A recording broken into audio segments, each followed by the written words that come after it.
The chatter dimmed when Lynn tapped her glass. A silver spoon chimed against crystal, sharp and bright. Her smile spread slow, deliberate, practiced. "I have something to share before we open gifts," she said. Every head turned, expecting another charming toast. Mai froze, sensing danger in her sister's tone.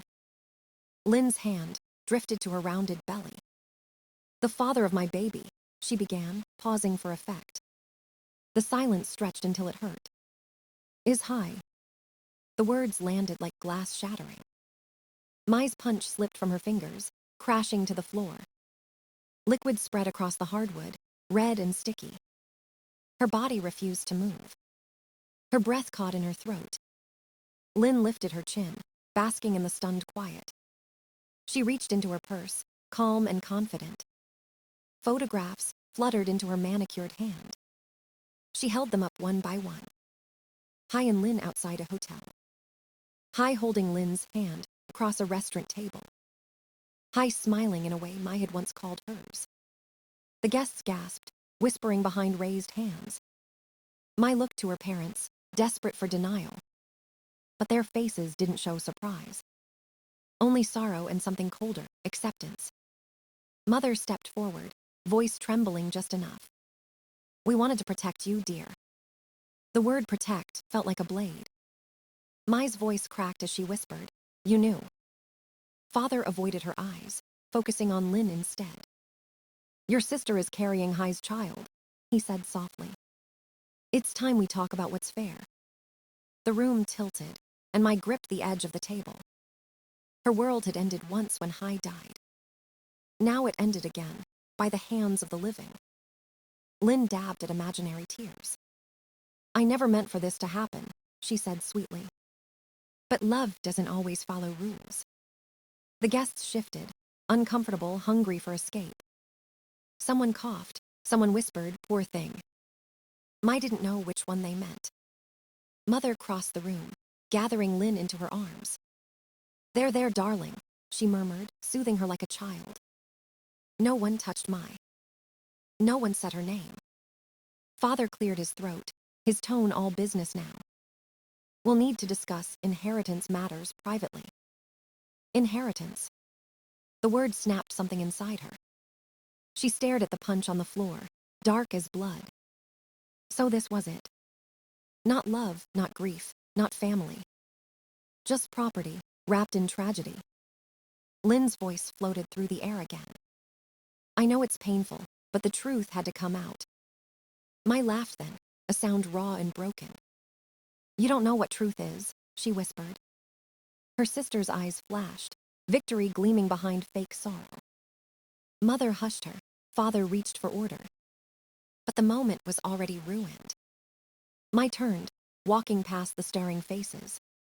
Her heels clicked like gunshots against the floor. The punch soaked her dress hem, red spreading higher. Each step left a stain. Each stain marked the death of her old life. Behind her, Lynn's soft voice drifted one last time.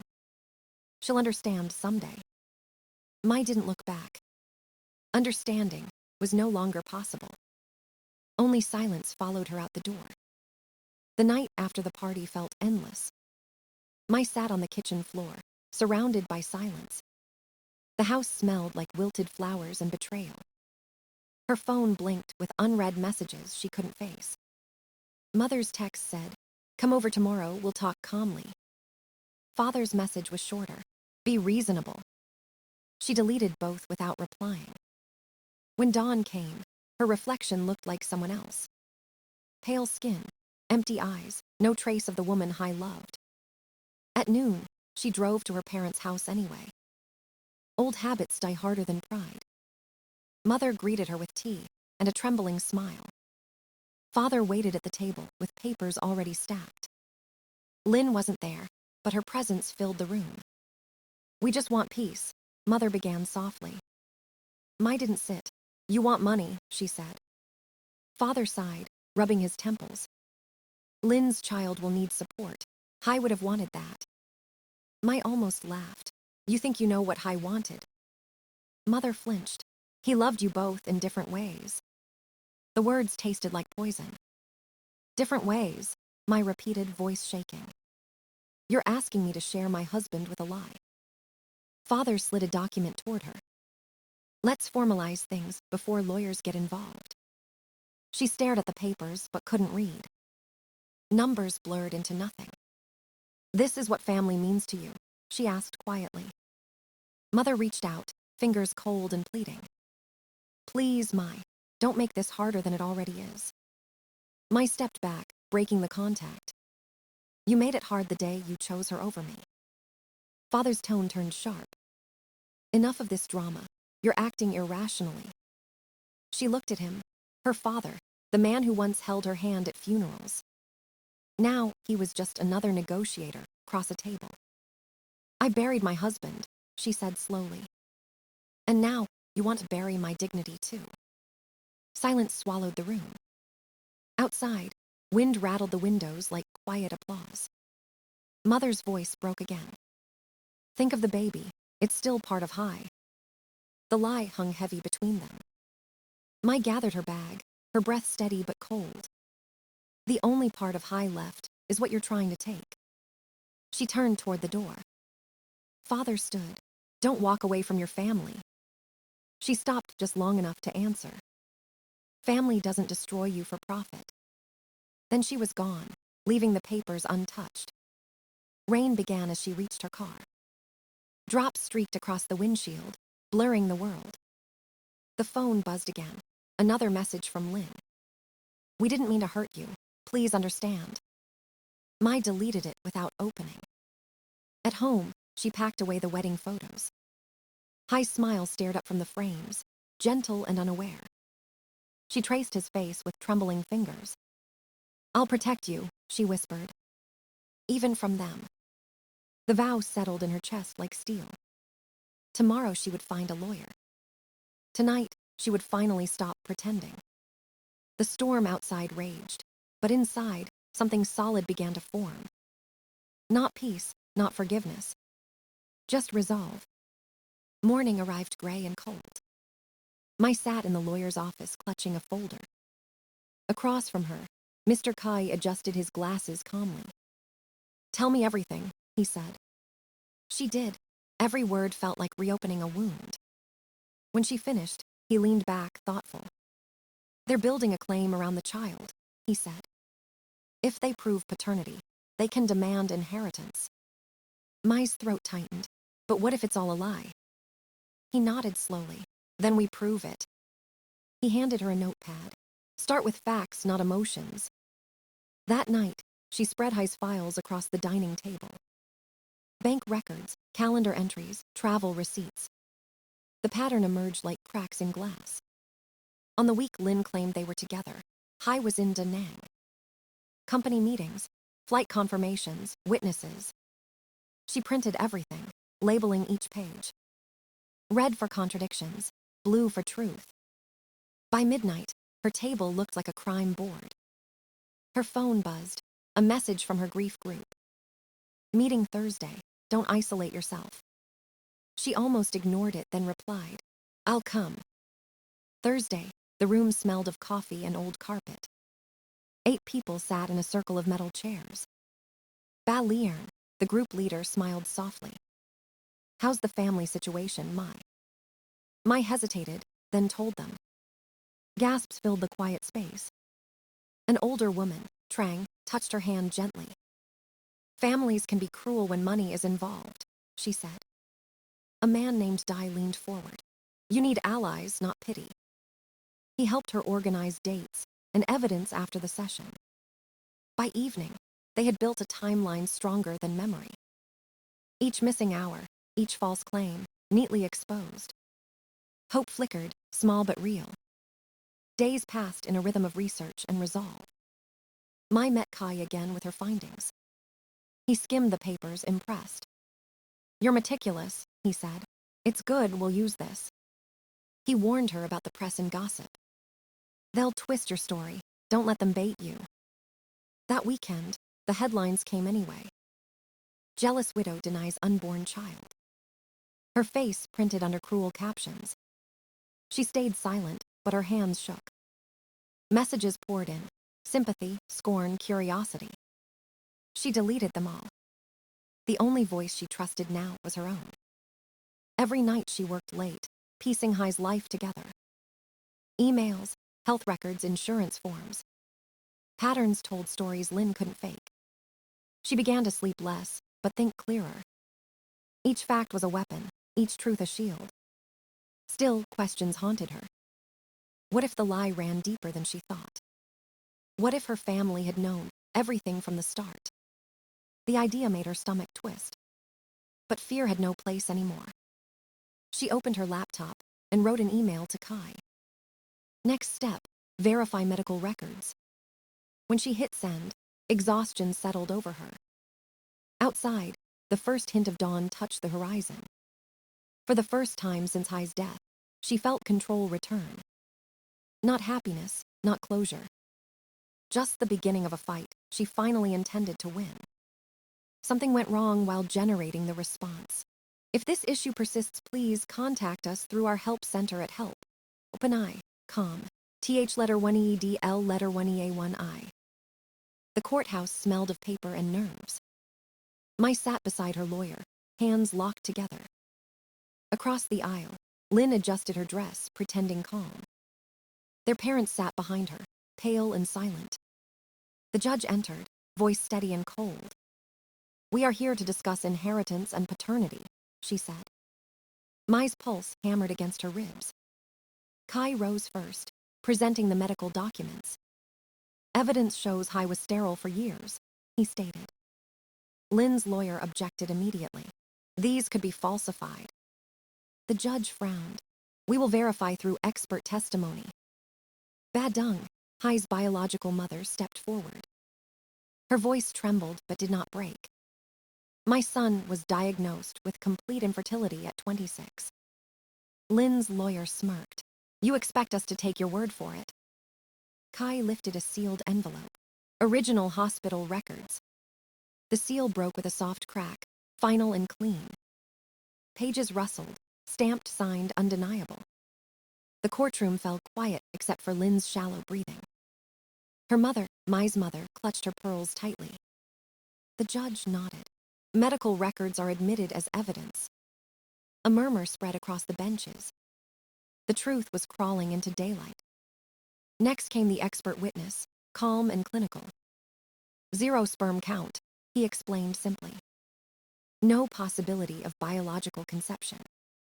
Mai stared at her sister, waiting for reaction. Lynn's lips parted, eyes darting toward their father. He looked away, shame carved into his face. The judge leaned forward. We will proceed with DNA testing. The results arrived a week later, sealed and final. Mai's chest felt hollow as the envelope was opened. 0% genetic relationship between child and Hai Nguyen. The words echoed through the courtroom. Lynn gasped, makeup streaking down her face. Her lawyer whispered urgently, but she shook her head. I have to say it, she blurted. The judge warned, consult your attorney first. No, Lynn cried. There were others, I wasn't sure. The room buzzed with whispers. Mai's throat ached, but she stayed still. Lynn sobbed. I panicked. I thought if I said it was Hai's, you'd forgive me. Forgive her. The idea was absurd, cruel. Mai spoke at last, voice steady as stone. You destroyed a dead man's name for your comfort. The judge's gavel struck once. All claims against Mai Nguyen are dismissed with prejudice. Lynn collapsed into her chair. The sound of her crying filled the silence. The judge turned stern. Perjury and fraud will be reviewed by prosecutors. Their parents looked smaller, fragile, suddenly old. Mother whispered, we didn't know it would go this far. Mai didn't answer. There were no words left. Outside the courthouse, flashbulbs popped like tiny explosions. Reporters shouted questions she ignored. Kai smiled faintly. It's over, he said. But she knew it wasn't, not really. The truth had cost her everything familiar. Yet it had given her something unbreakable. Her voice, her strength, her peace. As she walked down the courthouse steps, the sun hit her face. For the first time in months, she didn't flinch.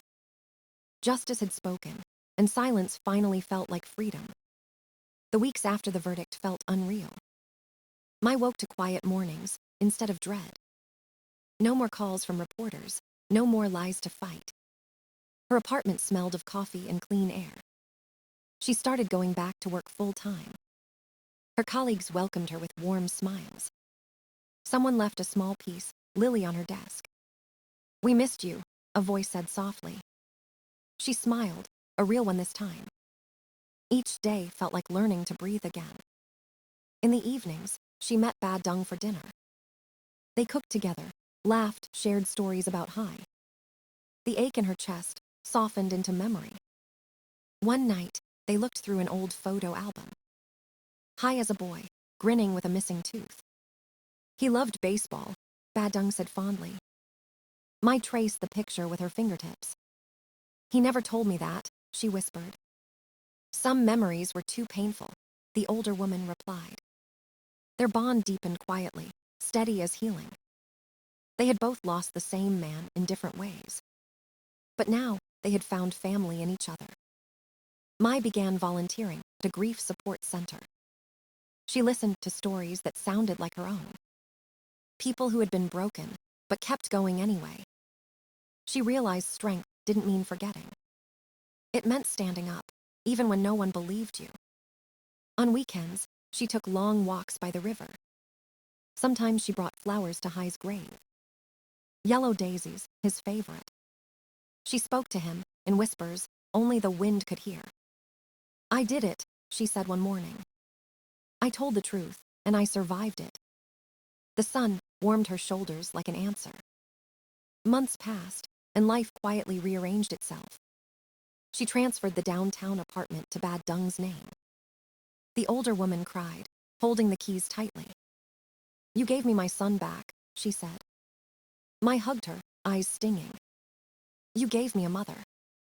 At work, promotions came and went unnoticed.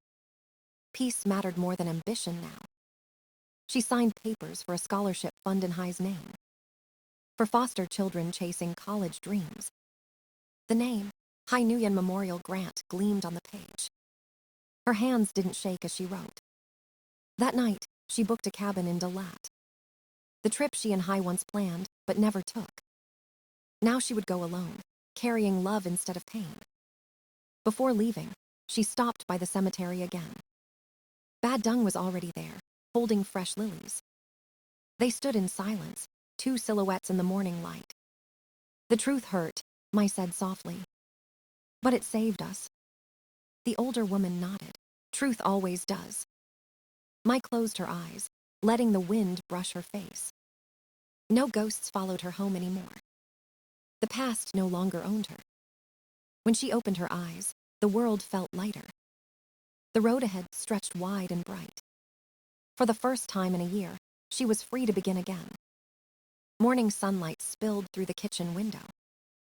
Mai poured coffee into 2 mugs, one for memory's sake. The world outside hummed with quiet possibility.